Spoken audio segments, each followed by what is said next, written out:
étudié ça. Ils lisent dans les sourates, je connais, j'ai beaucoup d'amis. Ce sont des âmes précieuses. Ces djihadistes, hein, ces Shabab et tous ceux qui sont dans tous ces mouvements aujourd'hui, les fanatiques, hein, vous croyez que ce sont des jeunes qui sont là, qui ne connaissent pas les soubassements d'histoire. Vous savez que même Mahomet, lui-même, le prophète, lui-même, était celui que le Seigneur avait rencontré, le Seigneur Jésus. C'était un chrétien. Est-ce que Dieu, qui est Dieu esprit, peut avoir un enfant avec une personne née biologiquement, avec une femme? Vous voyez, c'était le raisonnement humain. Or, et même savent que Issa reviendra. Vous comprenez ça? Ils savent que Issa a été né miraculeusement. C'est-à-dire un vrai musulman. Celui qui est dans l'islam, il ne peut pas tuer les chrétiens. C'est lui qui est dans l'islam, qui connaisse vraiment le Coran, il n'est pas ennemi de chrétiens. L'islam c'est quoi? L'islam, c'est-à-dire venez dans la maison de Oumma.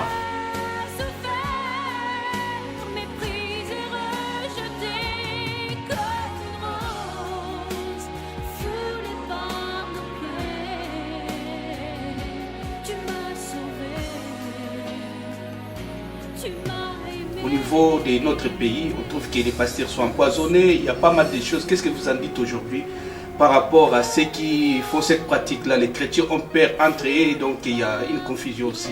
Bon, moi je sais frère que ce sont des signes des derniers temps. C'est pas étonnant, même moi qui suis là, moi je crois que nous avons connu ces choses plusieurs fois. Des empoisonnements. On en a connu.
Je vais vous laisser suivre avec notre frère ambassadeur Mongali.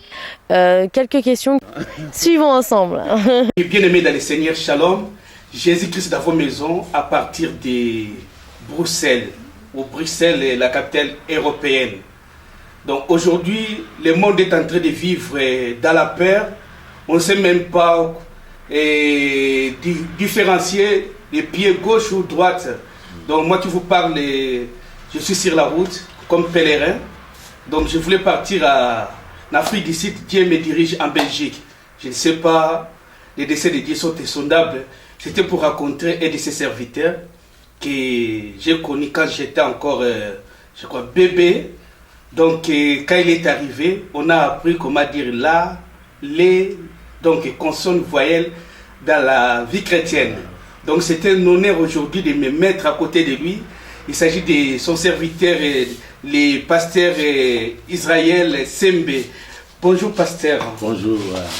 Quelle bonne nouvelle que vous apportez au peuple de Dieu qui nous suit pendant ces temps, surtout nos très chers internautes.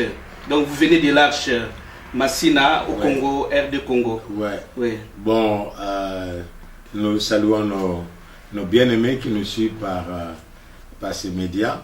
Et la bonne nouvelle, c'est que Jésus vit. et il règne.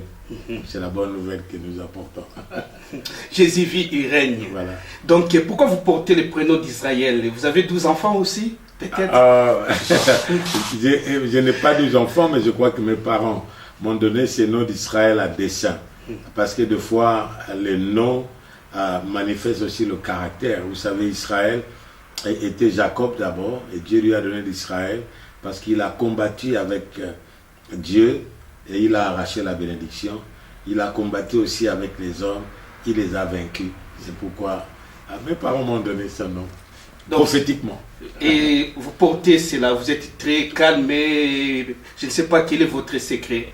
Bon. Parce que depuis que je vous ai connu, on voit le pasteur s'aimer toujours stable, la constance là. Ouais. Je ne sais pas quel est votre secret pour ceux qui nous suivent pendant ces temps. Bon, je crois votre secret, c'est la présence de Christ. Vous savez, lorsque Christ est en vous, c'est Dieu qui règne. Il y avait un serviteur de Dieu qui s'appelle Woubran. Il a connu à l'époque de fenêtre 10-40 de la persécution. Et quand il a connu ça, il était en prison. Et il était dans une prison où quand il se mettait à genoux, ses genoux étaient au mur et son dos au mur. Ils sont venus lui proposer pour lui dire, Woubran, régner, Jésus est sorti de là. Il les a regardés, il a souri. Il a dit seulement, vous ne savez pas que là où se trouve le fils du roi, c'est là où se trouve le royaume. C'est que je ne saurais pas refuser Dieu. Je ne saurais pas refuser d'être là où Dieu m'a voulu à cause de mon témoignage. Bon, merci beaucoup. Quelle est la santé de l'église de l'Arche Massina? L'Arche de l'Alliance Massina, c'est la première extension de la Bonne en 1987.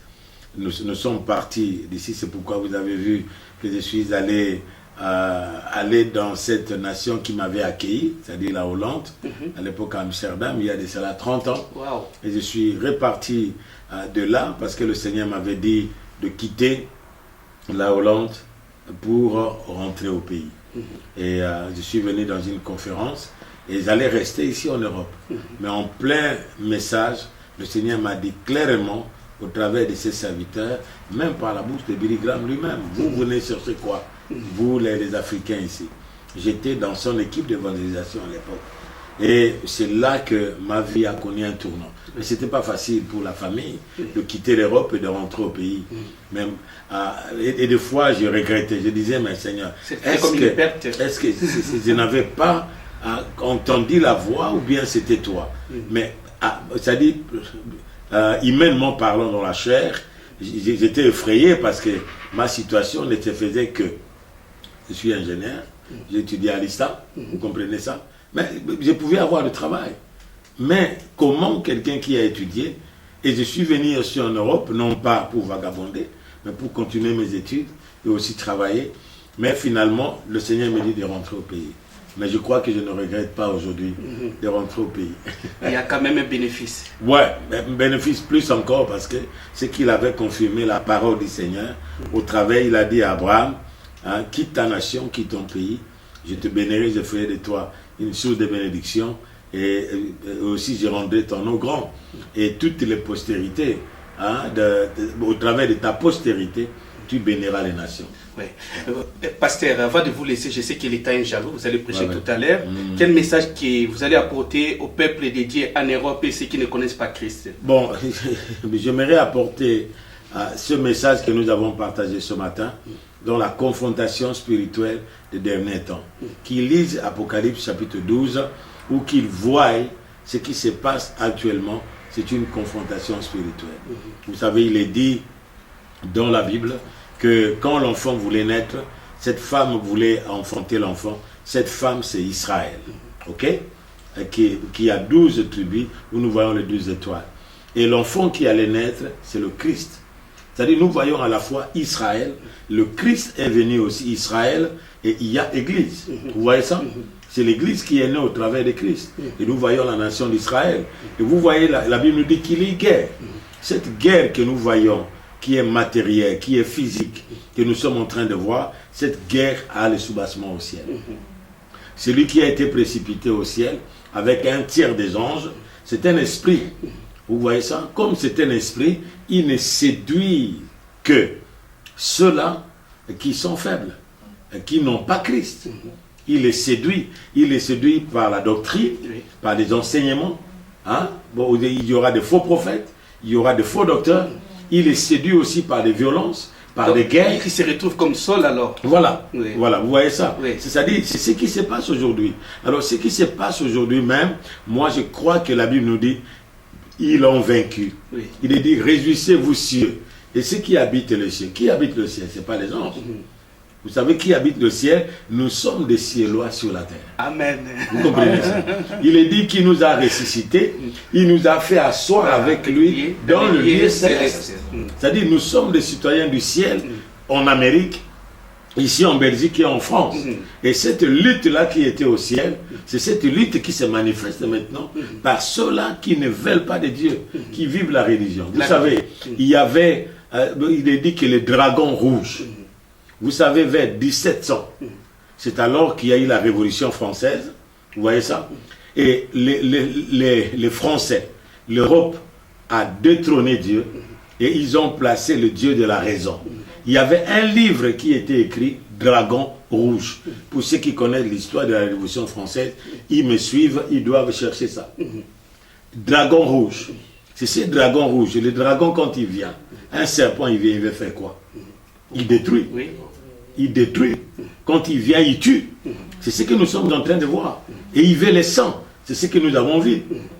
Ça s'est fait en France, ça s'est fait au Mali, ça s'est fait aussi au Congo, à l'est du pays, et dans tout. Là, ça fait 10 millions de morts. Qui fait ça? Il est dit que Satan est descendu avec une grande fureur. Parce qu'il a paix de temps. Et s'il a paix de temps, tous ces âmes-là, frère, vous imaginez, il va les précipiter où?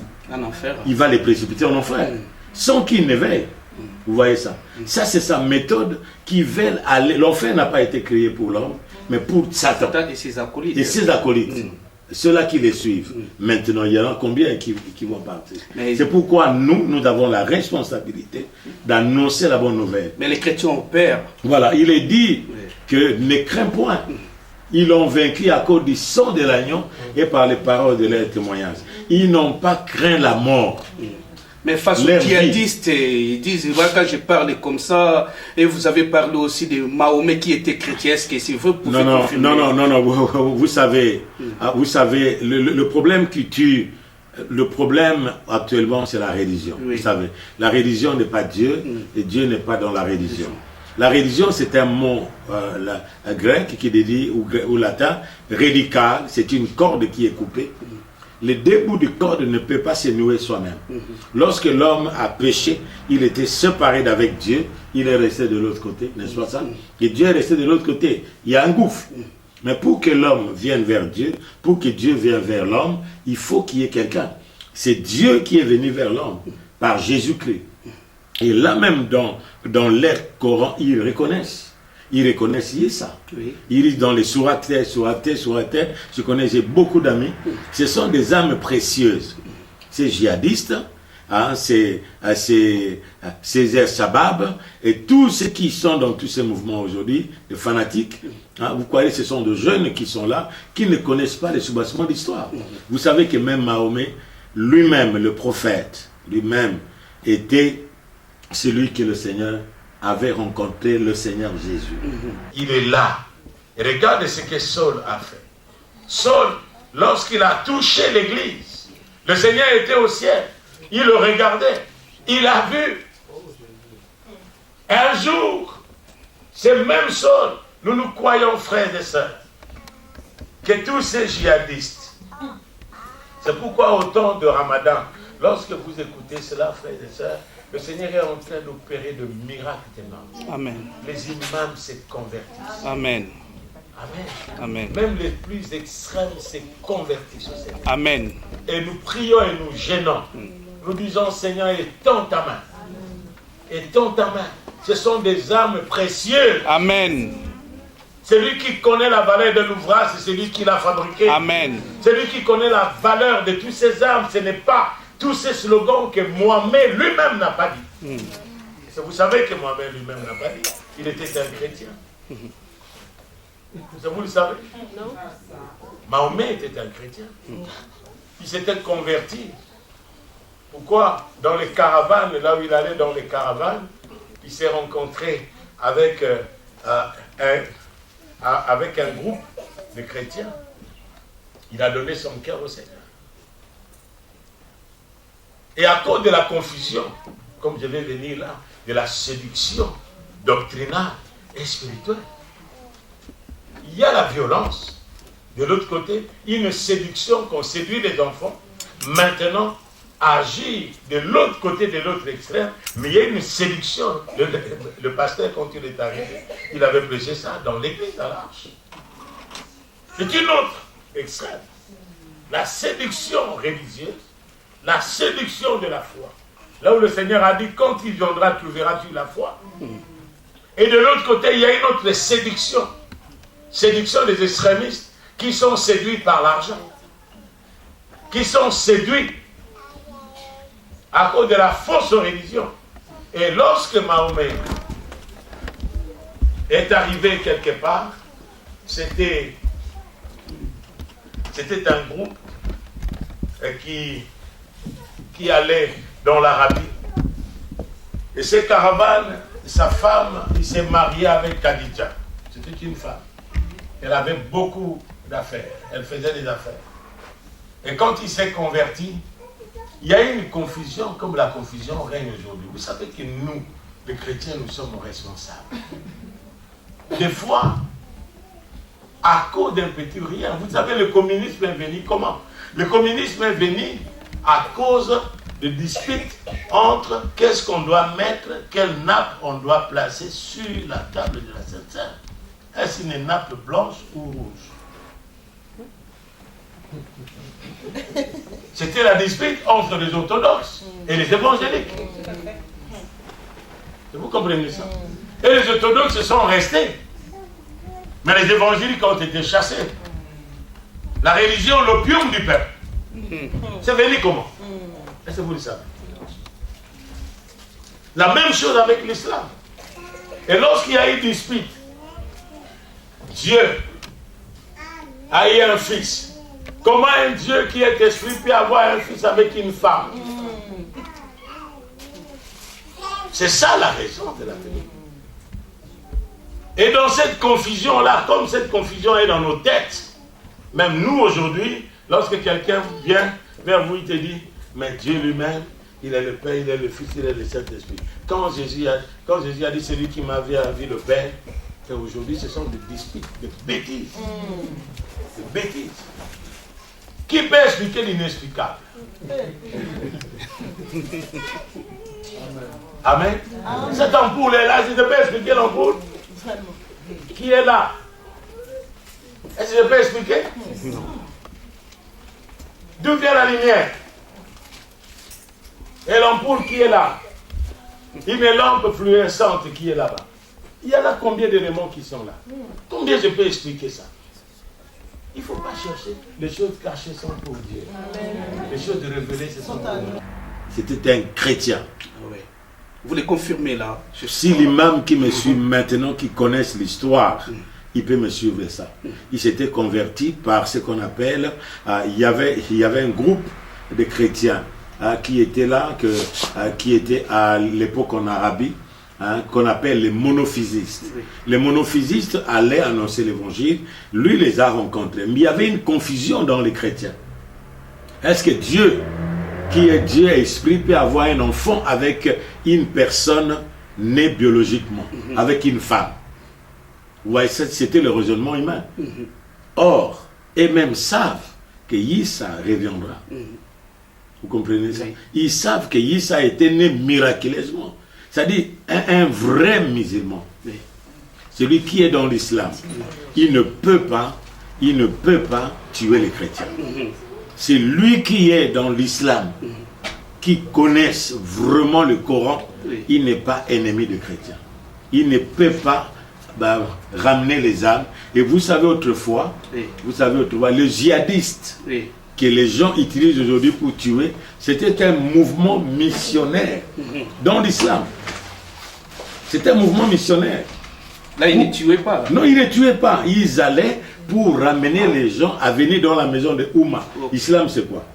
Islam, c'est-à-dire venez dans la maison de Oumma. Vous comprenez ça? Revenez dans la maison de Oumma. Oumma, c'est qui? Oui, Oumma, c'est venez dans la maison de Allah, c'est Dieu lui-même. Vous comprenez ça? C'est-à-dire les gens qui sont dehors, il faut venir dans la maison de Oumma. Mais ils ont oublié. Cette maison de Oumma, ce n'est pas l'islam comme tel, c'est revenir à Dieu. Vous comprenez ça? Revenir à Dieu, abandonner les idoles. C'est pourquoi vous voyez ça. C'est que même lui-même, Mahomet avait fait. Il avait détruit les idoles qui étaient à l'époque en Arabie Saoudite. Vous comprenez? Et c'était un grand pays qui était évangélisé. L'Arabie. Vous voyez ça? L'Arabie, c'est là où Paul était allé. Oui. Lorsque vous lisez Actes des Apôtres, oui. Paul était allé en Arabie. Vous comprenez ça? C'est là que Paul a été ramené. Paul avait annoncé l'évangile en Arabie. Ok? Oui. Voilà. Bon, avant de vous laisser, on voit l'état de l'église aujourd'hui. Au niveau de notre pays, on trouve que les pasteurs sont empoisonnés. Il y a pas mal de choses. Qu'est-ce que vous en dites aujourd'hui par rapport à ceux qui font cette pratique-là? Les chrétiens ont peur entre eux, donc il y a une confusion aussi. Bon, moi je sais, frère, que ce sont des signes des derniers temps. C'est pas étonnant, même moi qui suis là. Moi, je crois que nous avons connu ces choses plusieurs fois. Des empoisonnements. On en a connu. On a connu. On a expérimenté. Il y a notre frère qui est compagnon, qui est fils aussi, il est là, et il connaît. Mais le problème qui est là aussi, c'est quoi? Ce sont des instruments seulement du diable. Vous savez, Judas était avec Jésus. Qui avait vendu Jésus? C'était Judas. Vous comprenez ça? C'est-à-dire l'ennemi se servira de ceux-là. Vous savez, quand Dieu a maudit Satan, quelle est la nourriture que Dieu avait donnée à Satan? C'est la poussière. L'homme est tiré d'où? De la poussière. Et lorsque l'homme travaille dans la chair, il ne veut pas utiliser l'esprit. La chair, c'est la nourriture du diable. Et il va se servir de la chair pour opérer. Mais si nous sommes dans l'esprit, c'est pourquoi la Bible nous dit, marchez dans l'esprit et vous n'accomplirez pas le désir de la chair. Vous voyez ça? Vraiment, étant jaloux, le mot de la fin, vous êtes en Europe, il y a les peuples européens, tous les amis de l'Europe qui veulent vous entendre, quel message d'amour, parce que gospel veut dire la bonne nouvelle, que vous pouvez leur apporter, donc venant de vous, missionnaires, et qui vient de Kinshasa, avant de vous laisser. Ok, j'aimerais parler aux frères et sœurs qui sont venus en Europe. Moi, je crois que même au temps des Actes des Apôtres, il y a eu la persécution à Jérusalem, comme dans nos pays africains. Et les gens fuyaient. Ils apportaient la bonne nouvelle. Partout ils sont allés, jusqu'à arriver à Antioche, où il y a eu un grand mouvement missionnaire. Ok? C'est-à-dire qu'ils apportaient la bonne nouvelle. C'est ce que les Congolais doivent faire. Il y a plus des années, des pays où vous êtes aujourd'hui, a amené le colonialisme dans notre pays. Ils nous ont amené un évangile tronqué, un évangile qui était teinté du colonialisme, parce qu'il disait « Heureux le pauvre en esprit, car ils hériteront le royaume des cieux ». C'est-à-dire quoi? Nous devenons pauvres pour que les riches puissent continuer à marcher. Vous voyez ça? Alors maintenant, c'était des mensonges donc. Des mensonges. Des mensonges. Alors maintenant, le problème c'est quoi? De nous élever pour que vous avez étudié ici, vous avez les mêmes qualifications que, mais travailler avec cette parole. Parce qu'il y a quelqu'un qui a dit, les Congolais, quand il va quelque part, il commence une église. Et puis après, quoi, il va commencer une affaire où il va étudier. Mais un Nigérien commence l'affaire et étudie. Le cœur, aujourd'hui, même dans la missiologie, on dit, il y a ce qu'on appelle le mystère, le phénomène congolais. Même dans les îles de Fiji, vous comprenez? Oui. Même à Wallis et Futuna, voilà. On attend même la musique chrétienne. Donc nous sommes arrivés à la fin. Voilà. Que le Seigneur vous bénisse. Là que vous êtes à l'étranger, la Bible nous dit priez pour le pays que je vous ai déporté. Car votre bonheur en dépend. Ok? C'est-à-dire multipliez-vous dans ces pays, comme Israël. Multipliez-vous, n'est-ce pas ça? Travaillez, mariez-vous. Mais un jour, c'est quoi qu'il y aura exode? Vous allez rentrer chez vous parce que vous écouterez un jour que Dieu a visité le Congo. Amen. Il y aura du pain à Bethléem. Amen. Comme ceux qui sont allés à Moab sont rentrés comme Naomi. Très bientôt, vous allez rentrer pour bénir votre pays, qui est aujourd'hui la source de bénédiction des nations à cause de tout ce que nous avons potentiellement. Mais les plus grands potentiels que nous avons, c'est l'homme. Merci beaucoup. Je sais que vous qui avez eu cette opportunité de nous suivre, vous avez commencé un ministère, pas dans la rébellion, pas la pêche à l'aquarium entre les Congolais, les églises ethniques. Il y a plusieurs personnes qui meurent sans connaître Christ par la grâce de Dieu et des conseils ou bien des enseignements, peut-être institut biblique et tant d'autres. Vous pouvez aussi faire quelque chose. Donc nous sommes des ambassadeurs pour la bonne nouvelle. Que Dieu vous bénisse. J'ai eu encore un songe, et voici le soleil, la lune et 11 étoiles se prosternaient devant moi.